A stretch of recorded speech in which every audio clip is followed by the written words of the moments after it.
So this introduction is a suggestion from someone that wrote me last night to expand on the idea that seeking is like hoarding. So what's being suggested is that there seemingly is a contrast between addiction and connection. It's often discussed as it appears that individual can develop addictive tendencies towards like a myriad of stimuli, from substances like drugs, cigarettes, alcohol, to like gambling or shopping or getting addicted to social media. The spectrum of addictive inclinations is broad. Even seemingly positive pursuits like relationships and spiritual endeavors can become very addictive, with individuals immersing themselves in constant and social interactions or endless spiritual practices and teachings, even non-teachings.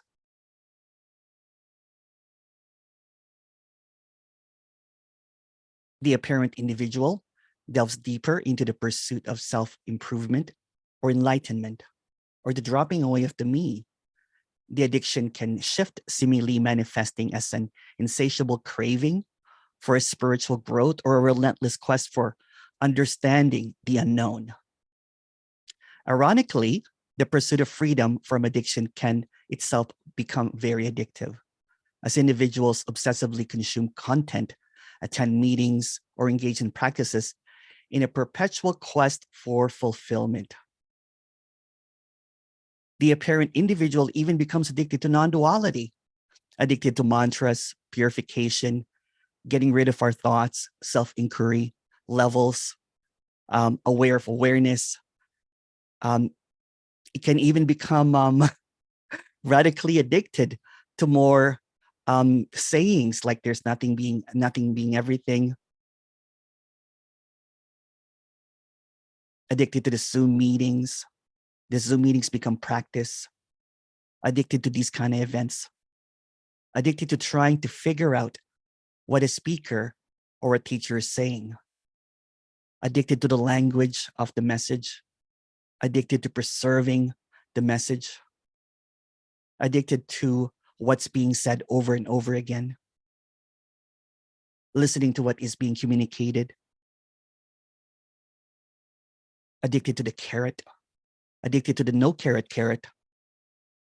Addicted to there's no one here. Addicted to the idea of anything that seems to come from anyone's mouth. Addicted to authority. But seemingly the root addiction is the addiction to the me, the character, the original I thought. The addiction to the I addiction, to what is coming and going. So the underlying root of these addictive tendencies often lies in the attachment to the apparent self, the I, the me, the mind, whatever you might want to call it, manifested through the addiction to the thoughts, the sense of I, and the constant seeking of transient experiences, addiction to the glimpse. That's a big one. Despite the efforts to address the addiction, the cycle can persist, with attempts at treatment sometimes merely leading to the substitution of one addiction to another.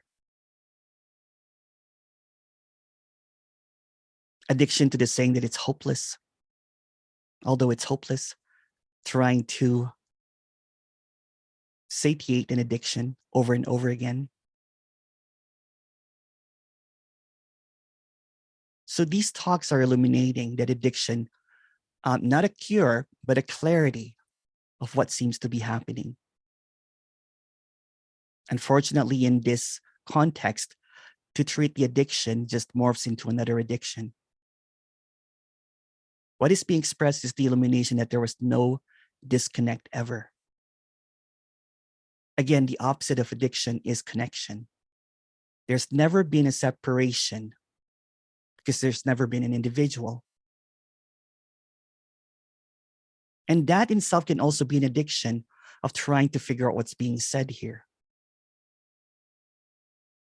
So in this context, discussion around addiction serves not as a cure, but as a means of clarity on the nature of this apparent human experience, to illuminate the inherent connection between all aspects of this apparent existence and the illusion of separation, perpetuated by the concept of the individual self. So what seems to occur in this isness is not even occurring. So the addiction chases what's not occurring by being addicted to what's occurring. The addiction to what's coming and going, overlooking that there was never a disconnection to what is that never moves, to what is that never needs any kind of comprehension. The very comprehension creates this addiction that there's something that's needed. The very looking perpetuates that there's something lacking.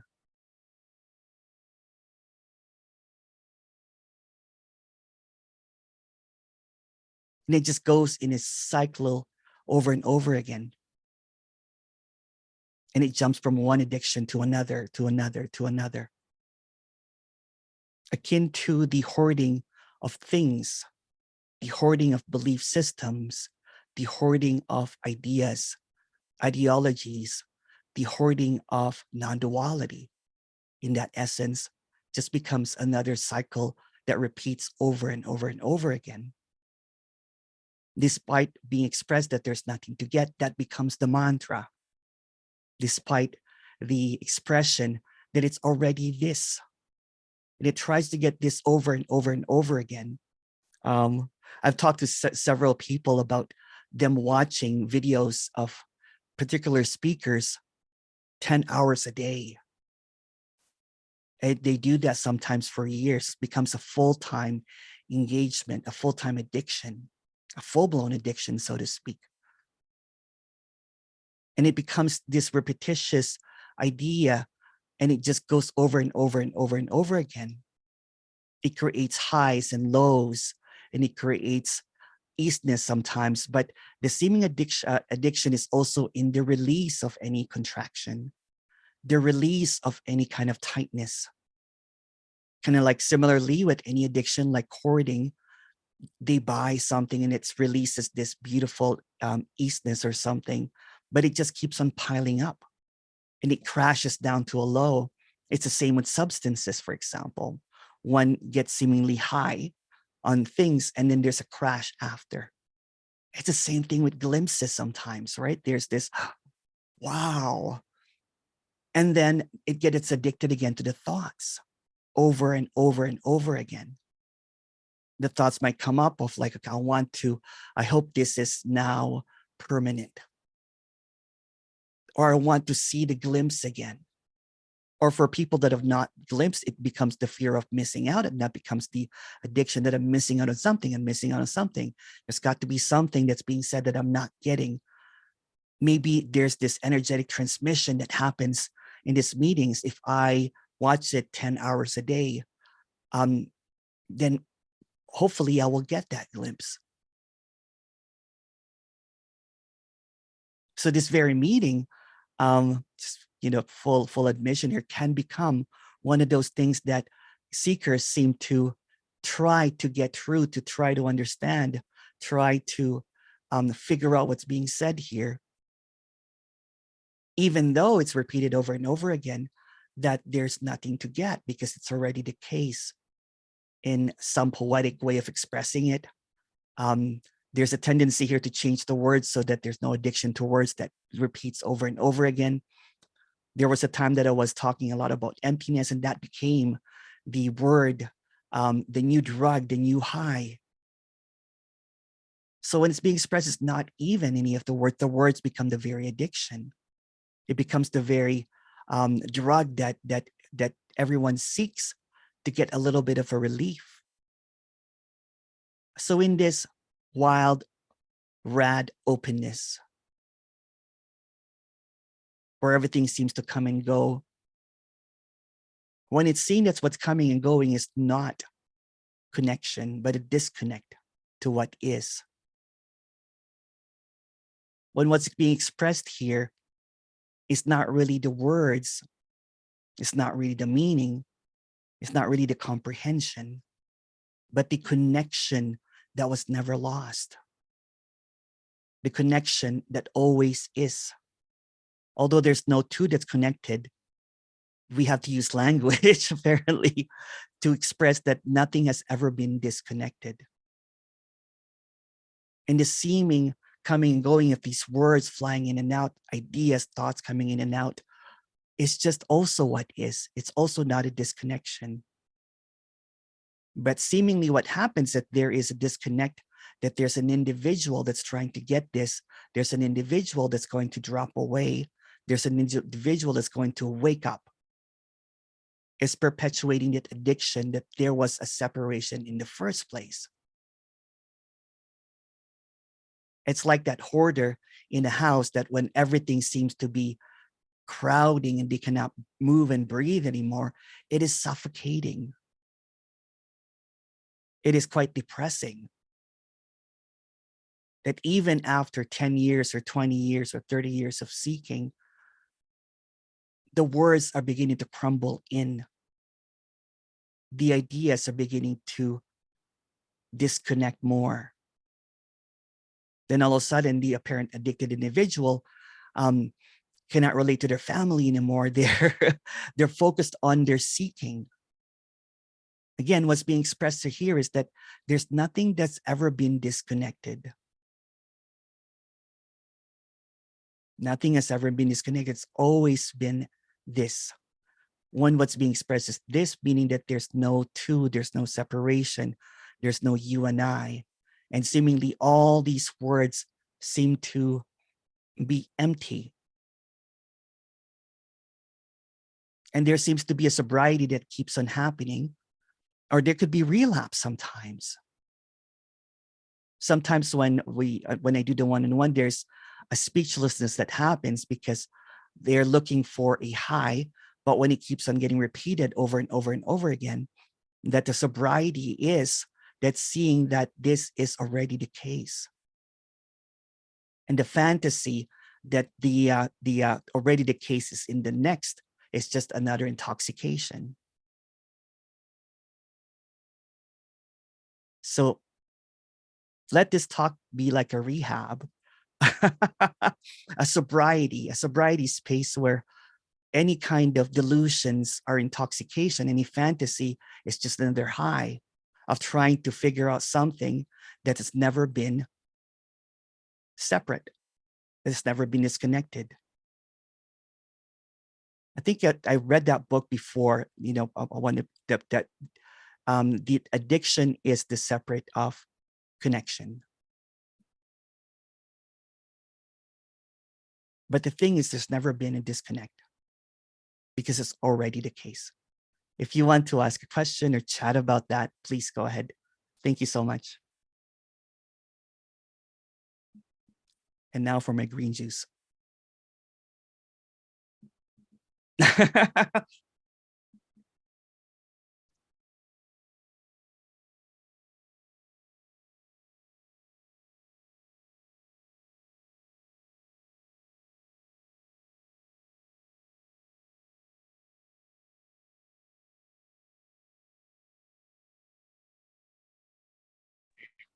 Excuse me, the addiction, the addiction is what? I couldn't properly hear it. Oh, the opposite of addiction is connection. Yeah. Oh, was it? Okay, yeah. Hi, Fitra. Yeah. Again, right, for quite a while, right? So I did work with, I did have addictions, and then I worked with at-risk youth that had addictions. And there's always a disconnect, right? So I thought by teaching spirituality and meditation that they would find the connection again, right? But it just leads to more addiction over and over and over again. It's just what it is, right? Or it could appear as anything to the idea of being right, the idea of being it's all mind stuff, basically. And there's no mind. That's the thing. The disconnect is the thinking that there is a mind. It disconnects from what is. illusory, right? There's an illusory disconnection when there are trying to get somewhere that's already here, trying to figure out something that cannot be figured out. The very habit of trying to figure out things over and over again is just another intoxication.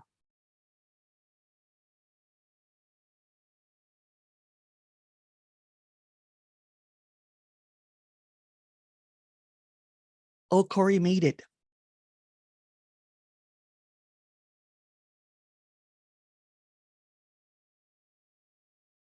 Sorry, Corey, you were not getting the emails, but I'm glad that you got this one.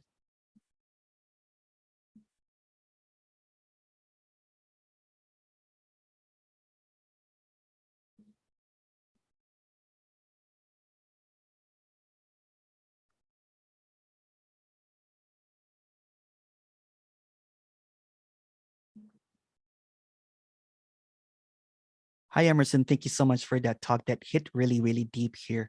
And thank you for the honesty and the clarity about what seeking is. Oh, no, thank you. Thank you. Thank you. It's also the case. It's already what it seems to be what happens too. It's just the clarity that that's what seems to occur in the illusion. And the illusion is the addiction to the illusion that there's something to get, that there's something to know, there's something that I'm missing, and that that addiction seemingly stems from the idea that I can do something about it, the idea that there's something, that it has something to do with me.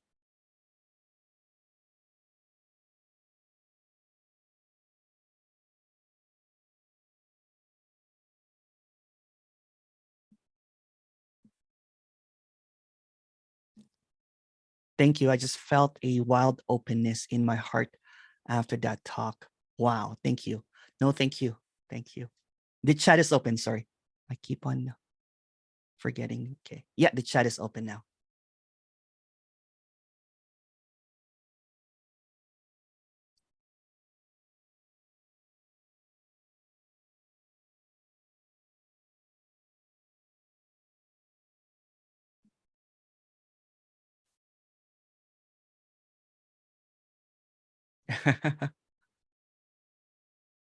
To be honest, I prefer the nice poetic openings, but this also hit hard for me. So thank you for that. On the second session, we'll do more. Someone asked me earlier last night, actually, if I can talk about that hoarding.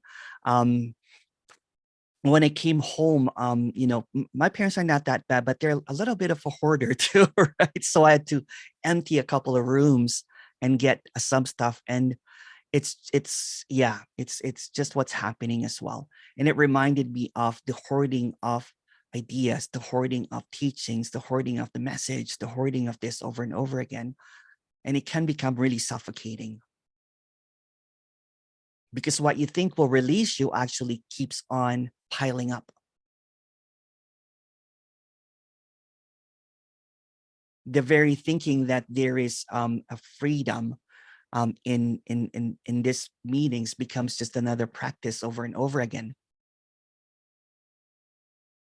But there's nothing wrong or right about that. It's just what seems to happen.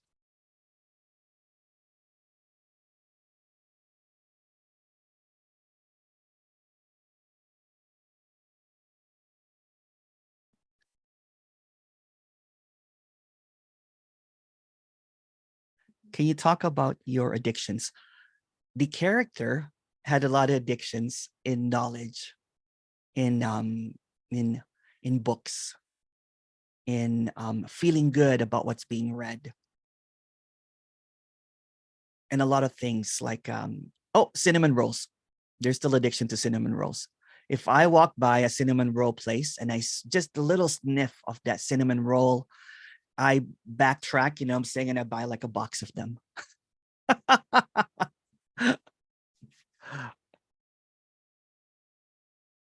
But the neurotic addiction to being right has dropped, right? So there's sobriety. There's a sobriety to stories, sobriety to beliefs, sobriety to me. sobriety to the eye,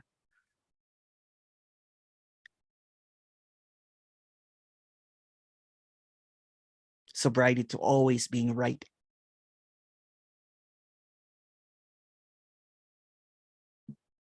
Can you talk about how social media can be an addiction?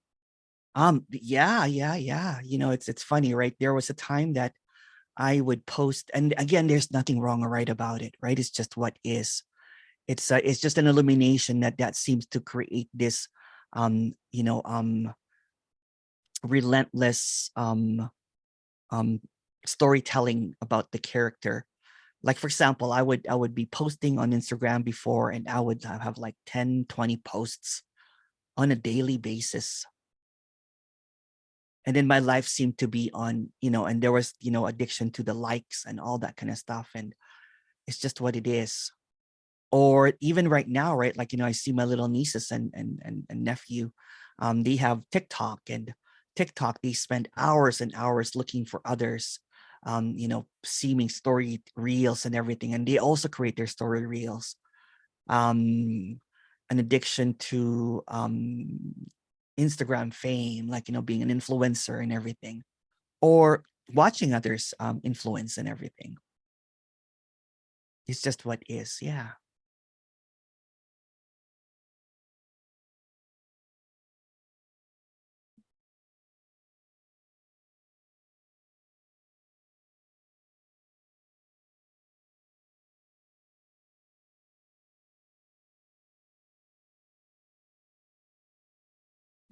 I love this intro. Will you release it? Oh yeah. I'll release it eventually. Eventually, there's so many videos, right? So can you release this first? Yes. Okay. I'll send recordings as well, so don't worry. Yeah.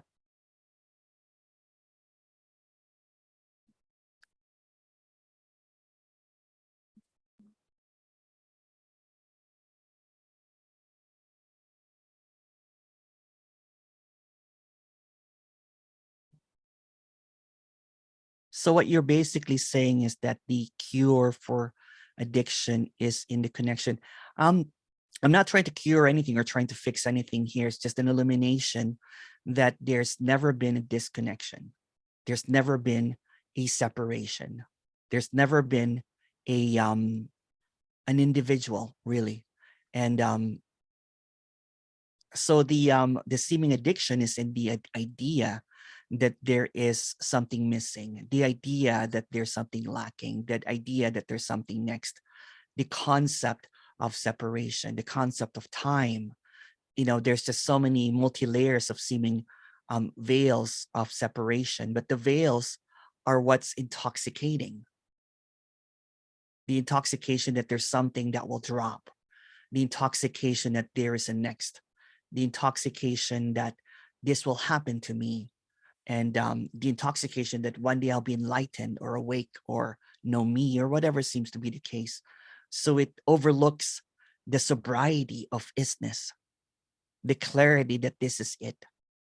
It overlooks the simplicity of what's being expressed here by the intoxication of what could be, what should be, and what I can do, or what am I not doing. And it just swirls around in this wild expressions of intoxication. It's like the addict looking for the next hit.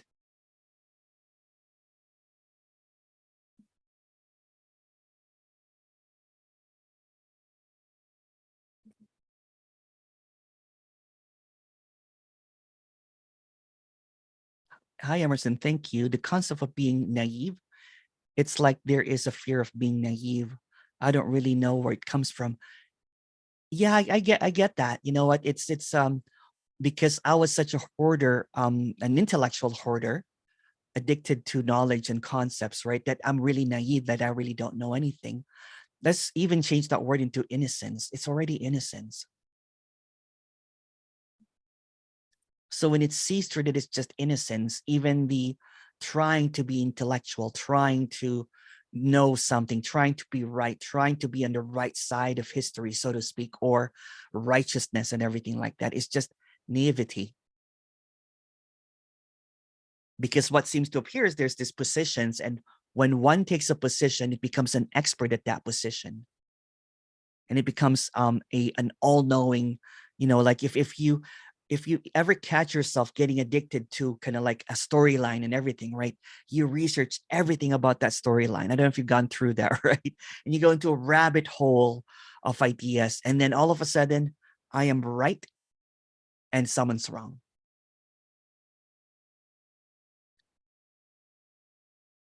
I'm on the right path, some are lost, that kind of thing. But it does not see that that's just disconnection. It sees that that's just a, just a trying to get something, a trying to perpetuate that illusory separation by maintaining the I, that I am right, you are wrong. I am knowledgeable, you're ignorant, that kind of thing, right? So it's a disconnect again. And the disconnection is it gives you highs because sometimes you feel you're better, and then it gives you lows when you feel horrible after whatever. Or even the glimpse, there's this character that I had to tell, okay, you're looking for a glimpse every every time you come to this sessions, you know what I'm saying? And I said, it's like you're looking for a fix. Well, what's being expressed here is the sobriety to that fix, the sobriety to that glimpse, the sobriety to that next. The intoxication becomes very toxic, right? When there's a longing for something that already is. So it becomes a hoarder of glimpses. I was a hoarder of glimpses, right? Like I kept on having glimpses over and over again. And so there will be an openness, and then the fall from the glimpse would be so horrible. I'll be in bed, kind of like wishing, I'm like, oh, and then you go back into thinking that there's something to get again, right? And you go back into the addiction of reading books after books, listening to meetings after meetings, trying to figure out something. And if that's not giving you a high anymore, then you look for another high. But a high is a high. It will just keep on giving lows and everything. And then there is a maybe what you're saying there earlier, the concept of being naive is basically sobriety. Some characters are afraid to be sober. Some characters are afraid that their intoxication of what enlightenment is, their fantasy, is just an illusion. Sobriety is seeing this wide open, regardless of what seems to appear as it. Clarity is, without words, seeing this, the colors, the textures, the sounds, the feelings, the sensations as it. Addiction is, this is my feelings. I want a different feeling. Or the seeming connection to the illusion, which disconnects to what seems to be what is.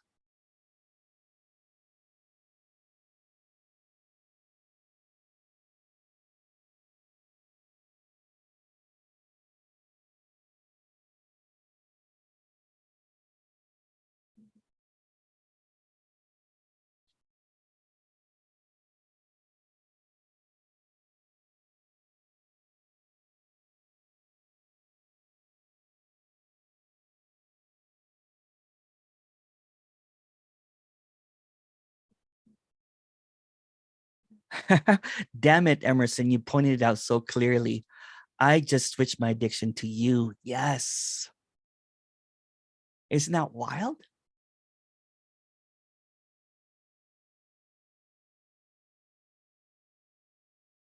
But I'm glad that you're slapping me sober right now.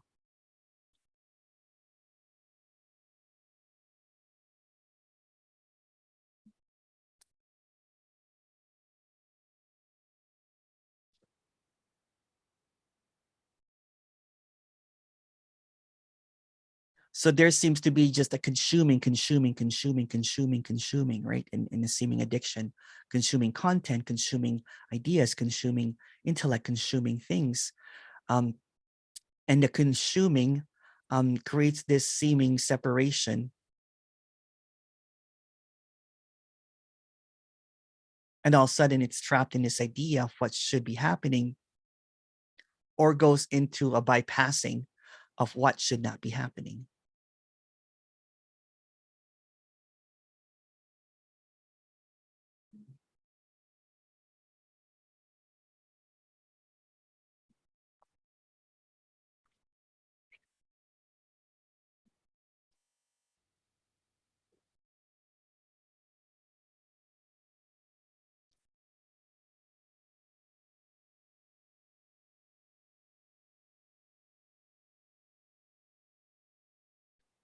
Were you talking about me when you said that some people listen to this for 10 hours? No, no, no. There's lots of characters that listen to this over and over again, over and over and over again. Yeah. And seemingly get stuck in that web of, trying to get something that, but at the same time, there's no one choosing to do this. But the addiction tends to appear when you think that you're choosing to do this. So when this is just all happening automatically, there could still be consuming and everything, but the addiction, drops when there's a seeing through that you're not doing any of this.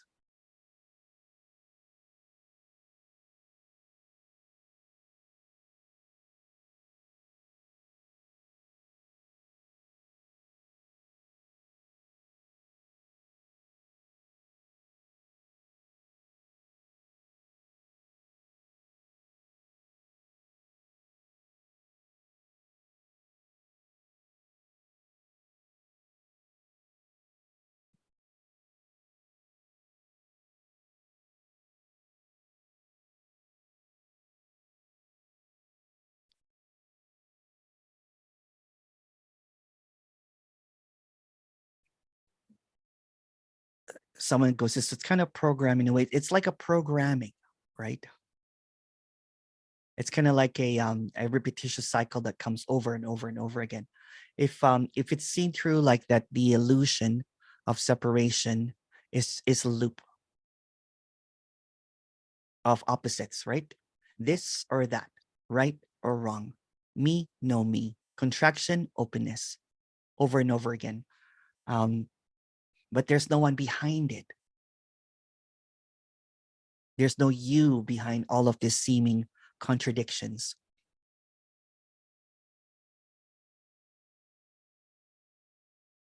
It's just happening, not happening, everything, nothing, being, oscillation. But when it's seen that there's no one behind the oscillation, it's just what it is, then everything becomes just sobriety. It's even the escape of reality, right? A lot of characters seem to, when they can't handle reality, I remember some characters, like my mom would go shopping, right? Shopping, and feeling things that they think that there's lacking and everything. And all of a sudden you have a room full of shopping stuff that you have not even looked at. It's the same with what I did with knowledge and everything. I would have books and books, like every book that would come out, I would get right away about awareness or consciousness or enlightenment or awakening. And I would read over and over again that there's nothing to get, that this is already the case. This is it. And many different languaging and everything.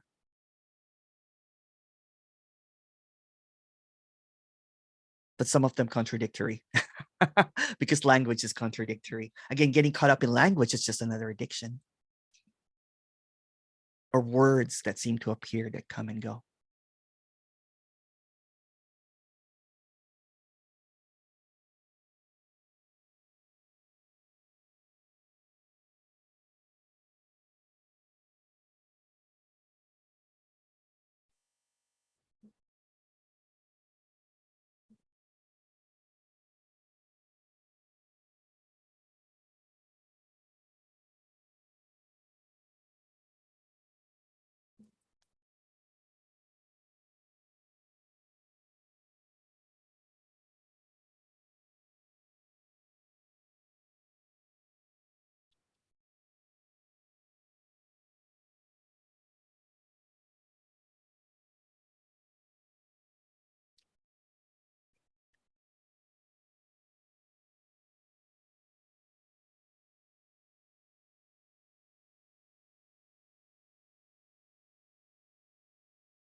Hi, Emerson. Thank you for this meeting.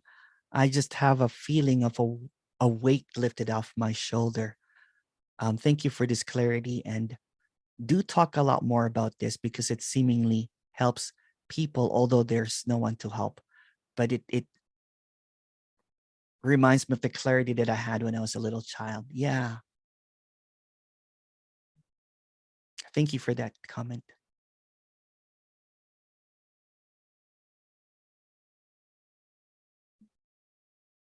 Oh shoot, I'm sorry. I'll open the message. Sorry, sir. I thought I did that already. There you go.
So kind of funny in a way. I dreamed last night that I was a bride. There was three men of choice, but I had no choice to marry this one man, not even the man I was with.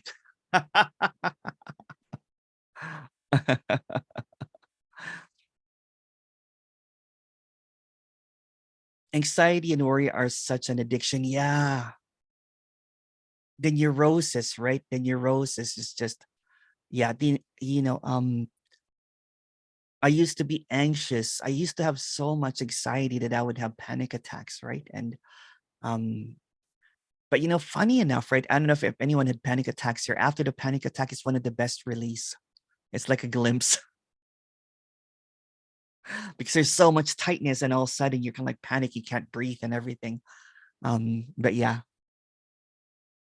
And then the person that made a comment about the dream said it did not make sense. It does not. This does not make sense. And that's what it is. It's a mystery, right? It's a direct mystery. It's a direct clarity that there's nothing to get and it does not have to make sense. So trying to make sense of it can be another disconnection. It's abstract. It's art.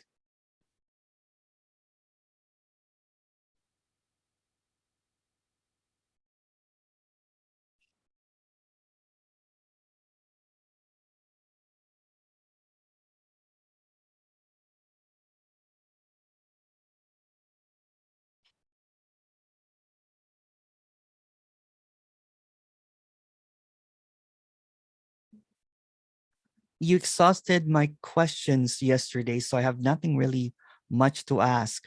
I wish I did because this is such an interesting topic, but it does make sense.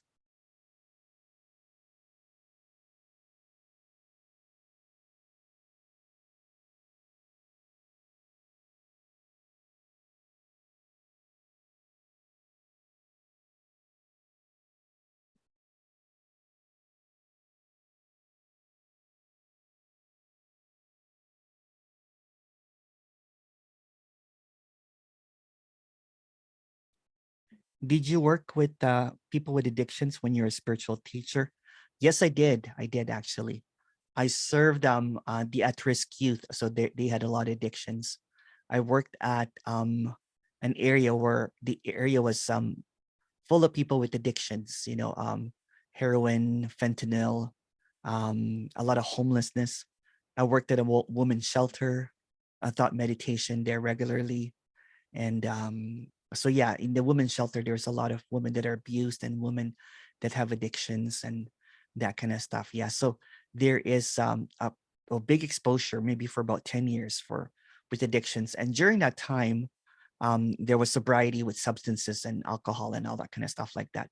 But seemingly when I relapsed into my thoughts, thinking that there was something missing, thinking that I lost the apparent enlightenment, um, then I went back into substances and drinking and all that kind of stuff, right? So, and it was quite, and of course, after that, there was a lot of shame and guilt in trying to, because I was serving a very population that was very vulnerable. So I took my character out of that situation.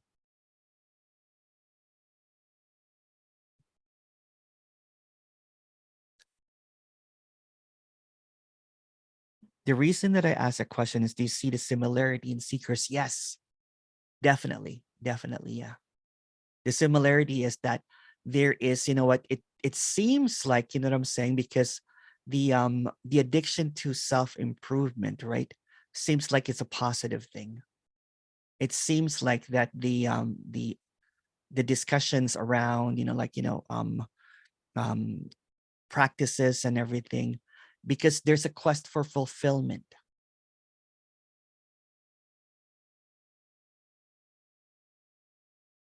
Like even the craving for spiritual growth, or that relentless, you know, longing for understanding and transcendence, is the pursuit of freedom, unconditional love, can become very addictive as well, right? Because again, there is going to be this perpetual thinking that it's disconnected.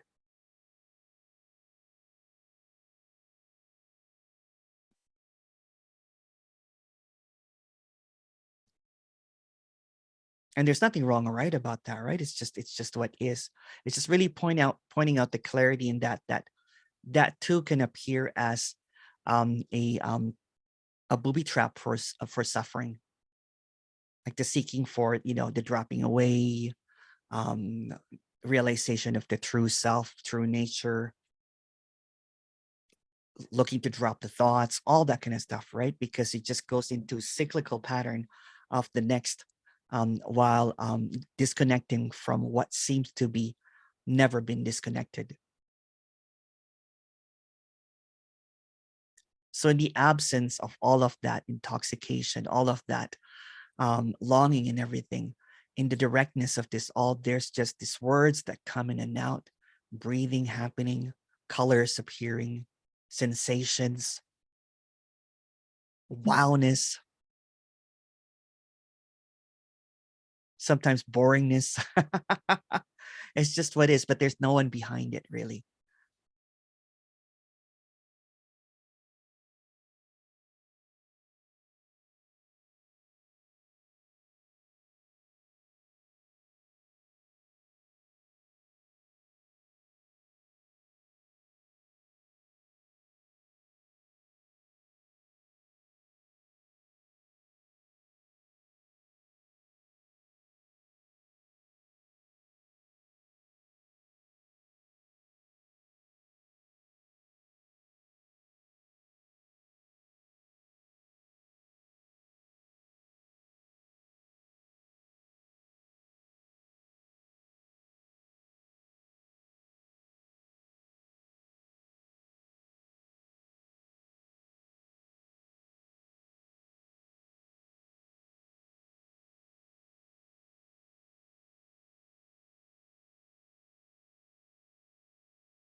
Hi, Emerson. Thank you so much for this meeting.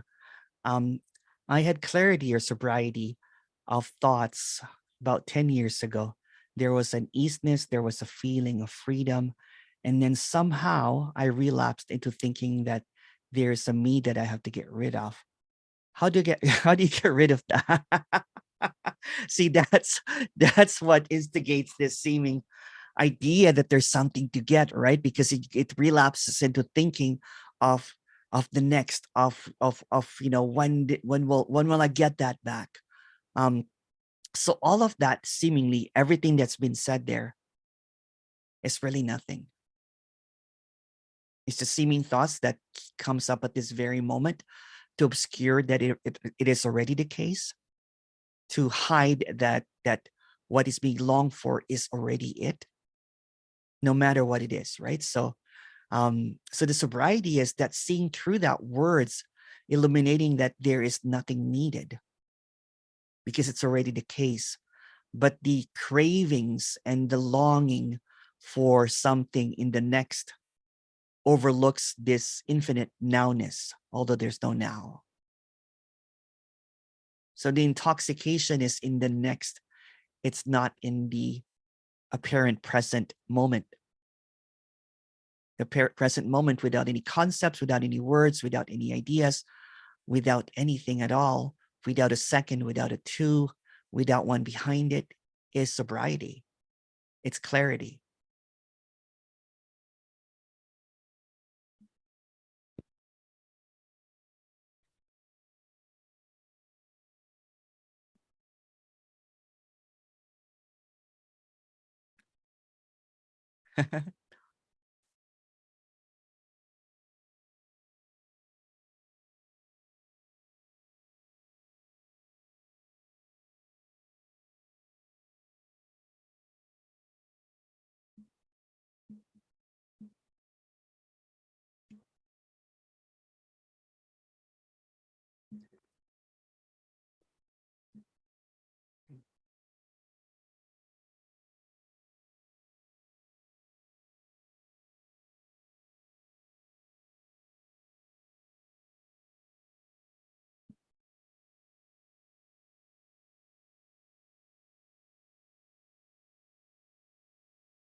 Oh, sorry. I did not see that question. Sorry. How do you get rid of addictions? Again, this talk is not about getting rid of anything. It's just illuminating that what seems to be happening seems to be an addictive pattern, seems to be a repetition of something over and over again. There's something to get, there's nothing to get. And it just keeps on reinforcing the belief that there's something better than this. There's got to be something in the next that will give me joy, or that will give me peace, that will give me happiness, that will give me freedom. So it's like an agenda of the character to keep on perpetuating that this is not love, that this is not it, that this is not peace, that this is not freedom. Again, these words are just irrelevant to what's being said here, because in that directness, you can't even call it any of that, right? You can also say that the intoxication or the addiction is in the words sometimes, right? The meanings. Oh, thank you. Lovely background and lovely you.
Is there something wrong though? This is a question. Is there something wrong though when I get high from practices that gives me peace? Is that something that I need to get rid of.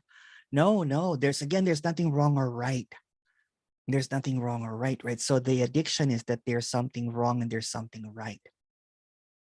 That there's something I'm doing and there's something I have to do. It's the addiction to the narrative. Um, Again, right? If it feels great in the dream, in the illusion, if meditation feels great, why not? I like taking cold showers in the morning still. Now it used to be a part of my practice, like 5 o'clock in the morning, and it's like, ooh, in the middle of winter. It makes me feel great that people can call it a practice or something, but that's just, um, it just feels great. Why not, right?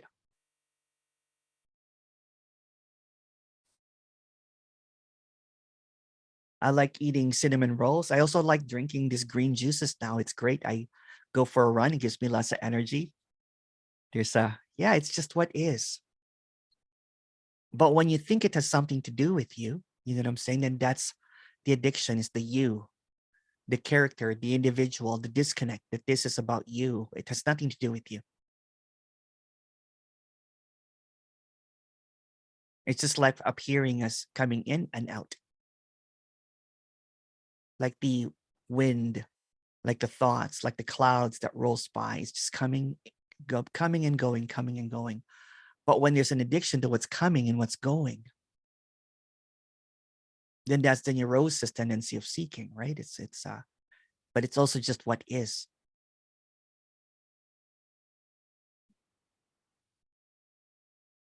So this talk has nothing to do with correcting or anything like that, right? It's just really illuminating that that's what seems to be happening.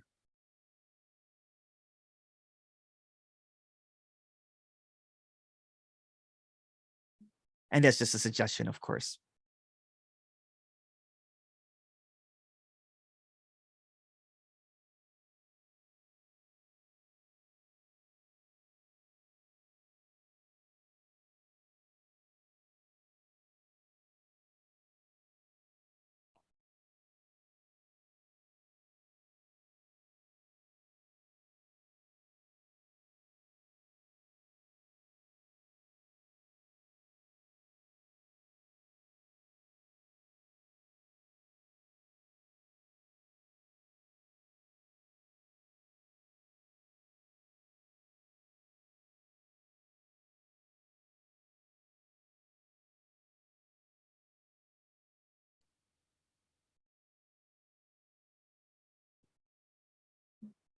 Hi, Emerson. I'm speechless. You just stopped something in my brain that kept on going and going and going. And now it seems to be flowing really smoothly. Um, Thank you so much for doing these meetings and keep on doing more. Thank you. Thank you.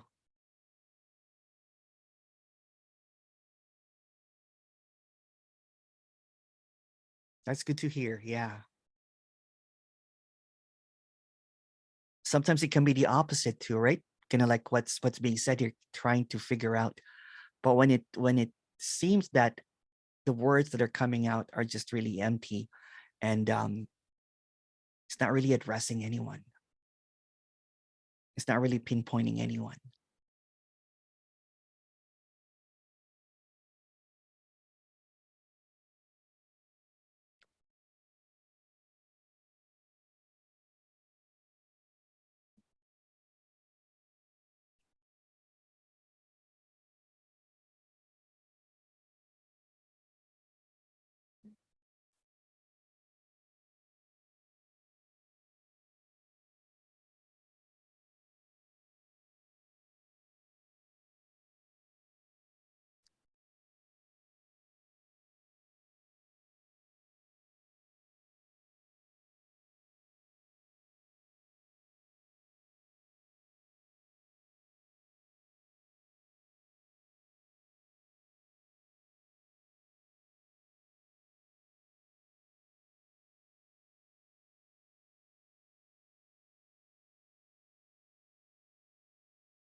Hi, Emerson. I really resonate with what you're saying.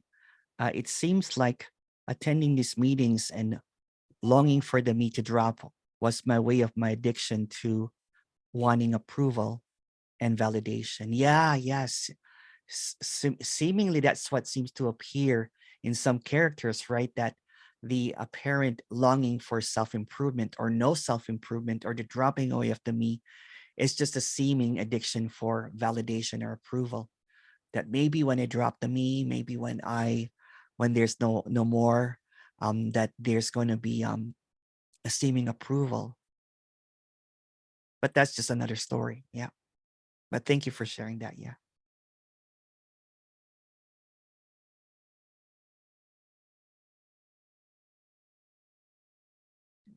I figured that if there was no me, then everything will be all right. So I was addicted to the idea of everything going to be all right. Yes, totally. Um, it's already all right, no matter what you think it is.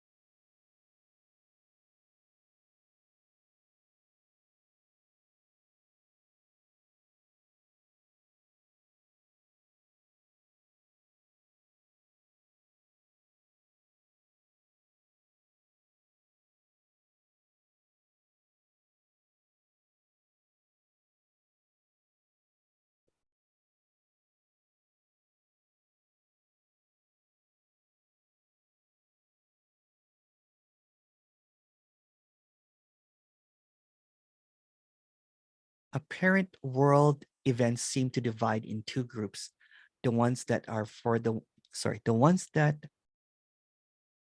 are for and the ones that are against. I don't know if I'm mistaken, but if I am simply avoiding what is causing or would cause harm does not mean that I'm against anything. I don't know, just expressing what seems to be confusing. It's just what is seemingly, right? Again, it's not about correcting the actions. It's seeing that the actions are illusory, and even going to going against or not against is just both just oppositions. It's just an idea of separation. There's nothing wrong or right about that. See what happens right away there is thinking that there is something wrong or there's something right, and it's very simple. You get it? Yeah, it's very simple, right? It's just when it's seen that there's no more heaviness with that, right? It's just what is. It's just what is. There's no more disconnection. So the seeming tightness loosens up, and you're like, okay, that's what it is too. Um, for example, you know what I'm saying? Some characters would still do things, you know what I'm saying, that feels right for them, right? Um, and if they do what feels right for them, then there's nothing wrong or right about that. But when the idea that what feels right for them is the only truth, you know what I'm saying? It's the right thing, and it makes the other seem to be the wrong thing, then there's an intoxication again of being right, you know what I'm saying? But when it's just what it is, it's just what's appearing, right? This character seems to appear that way, right?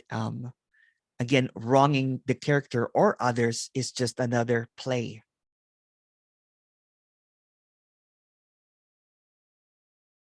So judgments might still appear, but there's no judgments about judgments, right?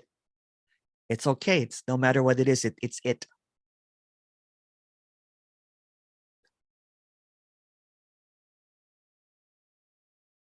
No matter what seems to appear is always it. Yeah. Intoxication of feeling right, going along with fear, shame of being wrong. Yeah, that's what it is. The intoxication of labeling things, right? The intoxication of being right, or even intoxication of suffering. It's weird, but it's Sometimes that's only that the character feels alive, with the suffering and everything, right?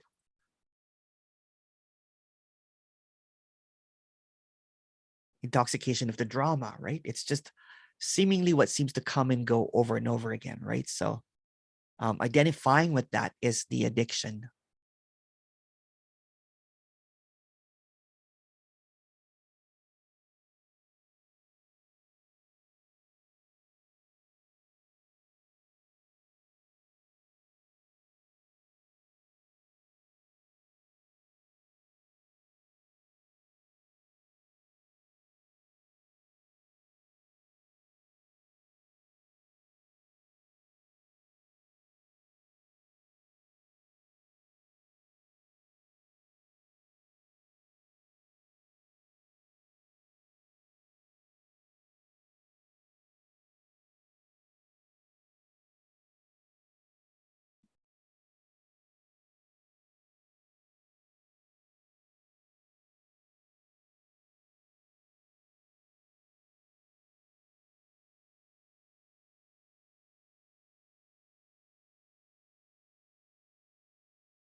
Oh, sorry. You know what? I've been I pressed the wrong button for the chat, so that's why the chat's not showing up. Sorry. Now you can. I I kept on going everyone and anyone directly, but it seemed to just be going to me. Sorry about that. Okay.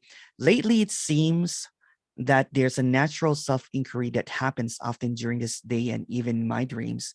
It feels like it's out of my control. And it feels more painful to distract myself than to be aware of my sensory experience and the contractions in my body. It feels very vulnerable and peaceful at the same time. That's also what seems to appear, right? Um, there was a time that I was in self-inquiry mode all the time, right? So I was addicted to self-inquiry as well. Who am I? It's like the intoxication of the questions and the answers over and over again, right? But there's nothing wrong or right about that, right? Since you're not even doing it. So the sensory experiences is just what appears, right? There's feelings that appear. There is lightness, there is tightness, and it's just what seems to come and go. So when there is a seeing through that, it's just what's happening, it's just what's occurring. And then there's a deepening into the clarity that there's no one doing any of this. There is a clarity that this is beyond your control. It's just what seems to appear. And yeah, it can be very peaceful to see through the illusory distractions of mind stuff when everything just appears as just as it, all right? Because there's going to be some feelings and sensations that appear, but the labeling of that feelings and sensations seems to create this idea that there's something that I can do or not do about it. If you want to expand on that one, please go ahead.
often described as a voice in the head, but not really. Yeah.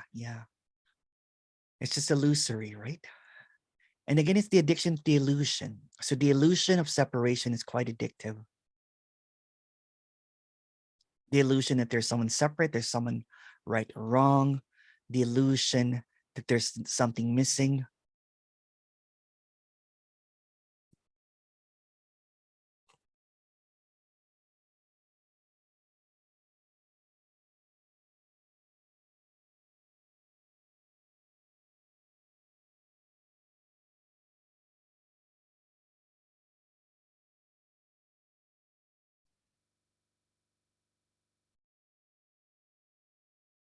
An innocent arrogance. Yeah.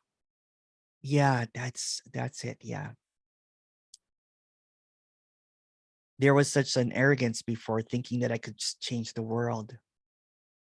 That I could, when I was a spiritual teacher, I would go on the streets. In the beginning, there was a lot of earnestness, to be honest, right? Just trying to help out people. There was just a lot of compassion and kindness and everything. But when it became about me, right? When it became that there's something that I can do, there's something that, and it just became the identity now, right? So it's easy to get caught up on the addiction of selfless service. And it becomes all about the self, of course.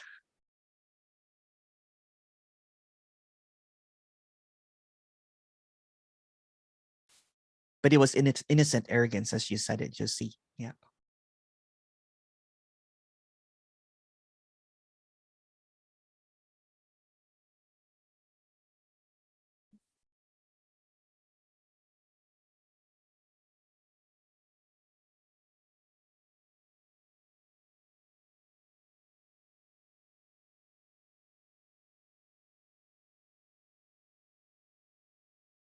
Hi, Emerson. Do not read my name, but I'm crying my eyes out because I feel like this is an intervention.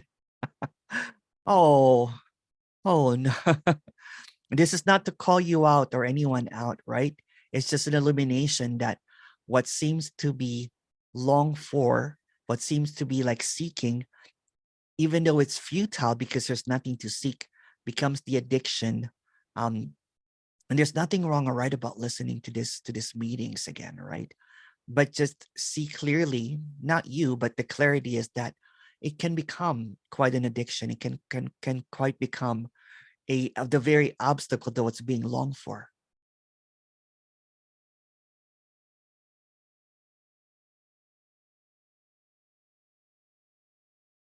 Thank you for that, though.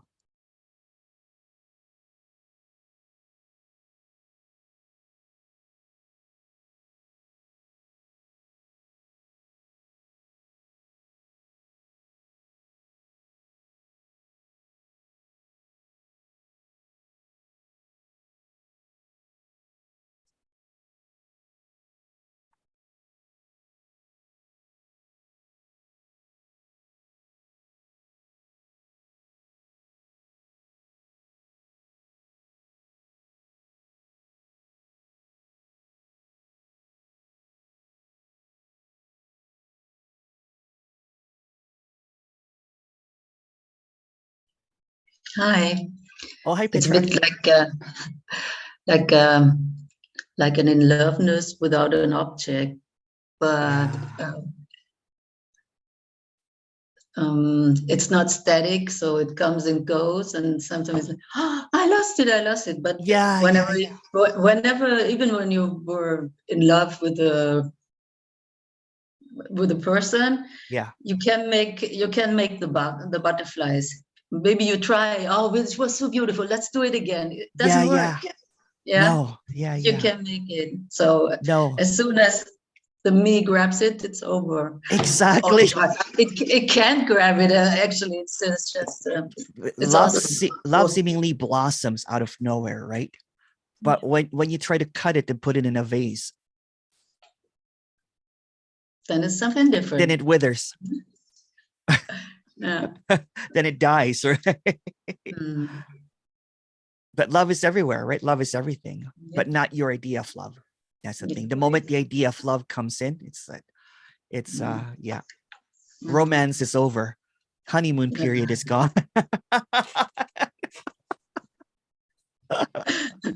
back in the wheel of desire. Back in the wheel of desire. I want love. I don't want love. I want love. I don't want love. It goes back and forth, right? And then wanting to get out of that wheel of desire becomes the addiction. Yeah. I love you, Petra. Oh, I love you too. Okay.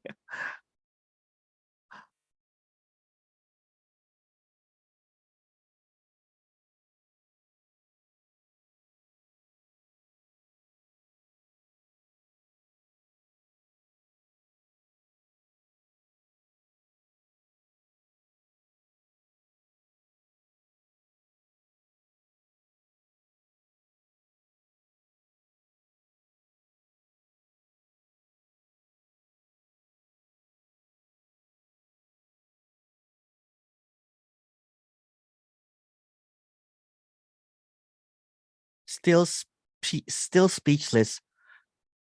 I guess I see that the thoughts were an addiction and the thoughts keeps on falling off now. Could be, yeah. But that's just another thought. But thank you for sharing. Yeah. It's quite stunning, right? Because and again, this is just a story.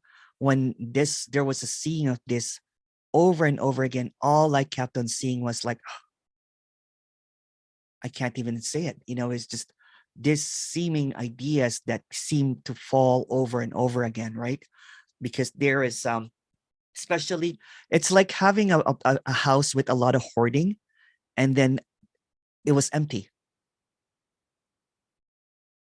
So there's almost sometimes there's kind of like a grief because you hold on to what you've hoarded, but there's a relief at the same time. Like, okay, it's just the hoarding it was sobriety, kind of like an instant, kind of like there was an addiction to all of this stuff that I held on to as belief systems, the I, the me, the story, whatever seems to appear, right?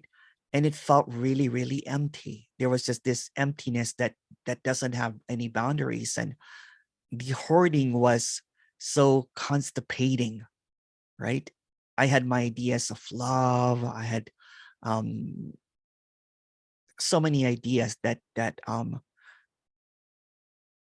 didn't know where to put them. Sometimes they would fall and I could not walk anymore. Like hoarding, really, like everything is all around, right?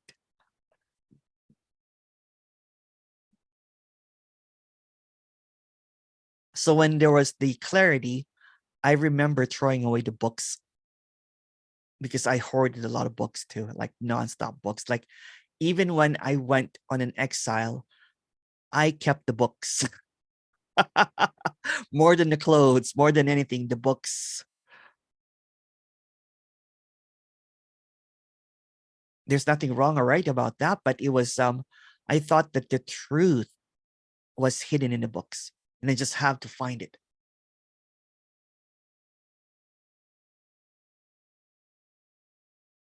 But I could not handle the truth, that there's no truth. Or there's no I to know the truth.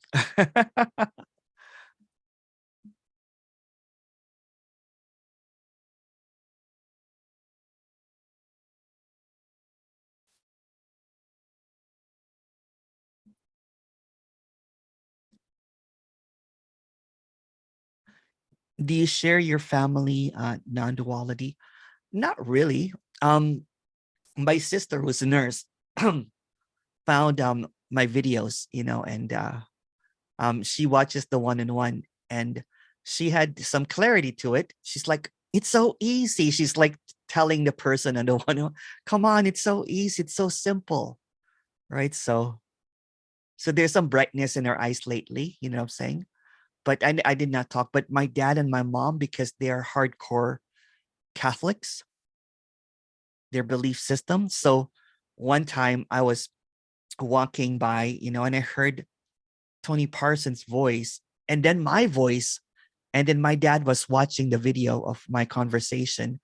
And I said, it might challenge your belief system, Dad. So, you know, best not to watch it. And he said, okay, no problem. But yeah, I don't preach. No, I don't preach.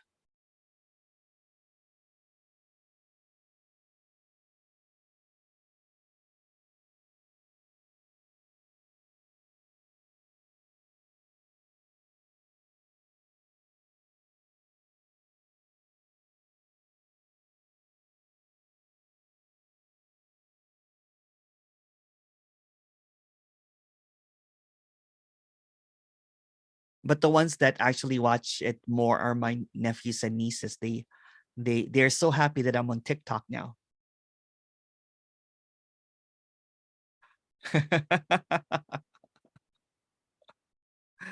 Their generation is TikTok, right? They're like, when are you gonna do some dances? All you have is this boring talks. Do some dances, you know. I might actually. They have a whole bunch of different TikTok dances now. It's kind of funny.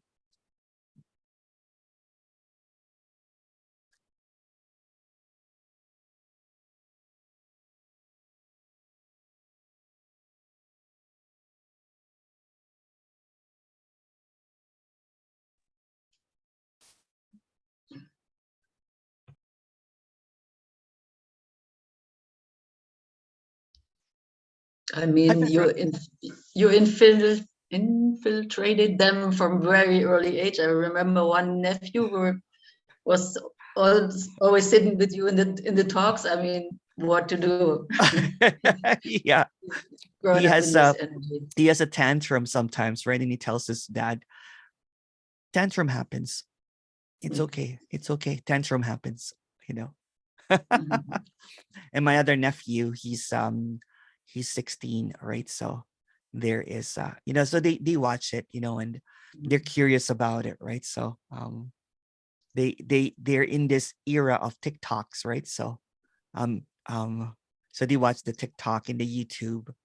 And that's the reason sometimes that I delete those comments, because some of the comments are just brutal.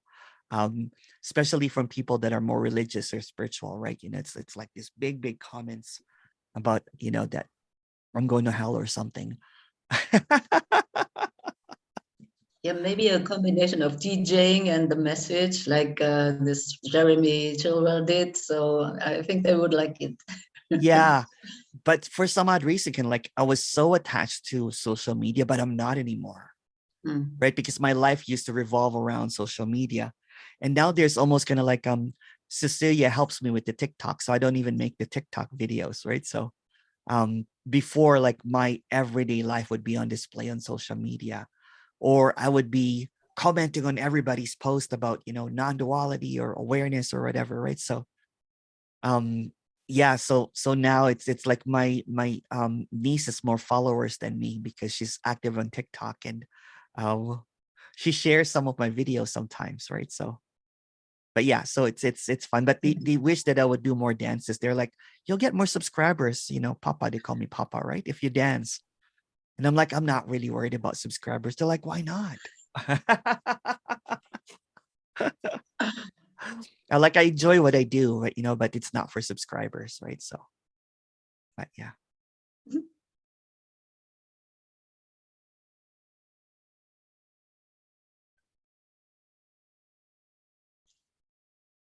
Thank you, Petra.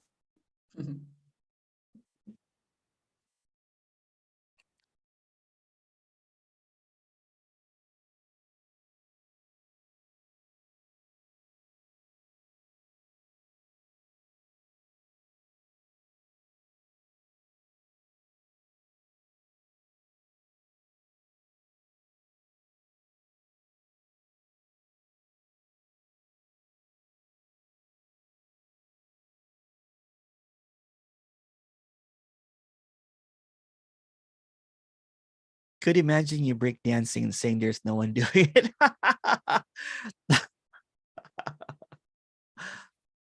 Maybe I'm too old for break dancing now. I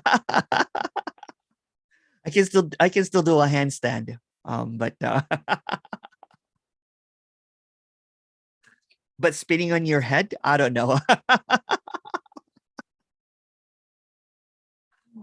Oh no. Okay. Thank you. Say hi to your mom. Someone had to run. Messaged me.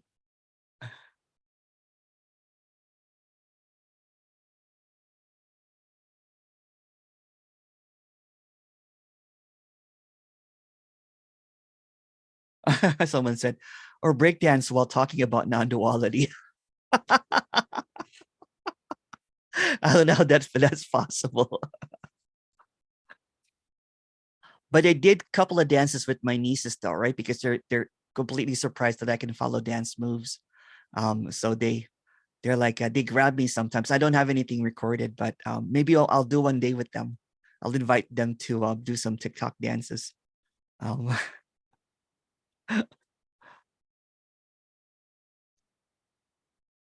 A meeting yes, there's a meeting after this. Maybe we'll take an hour and a half break. Since the questions have dried out.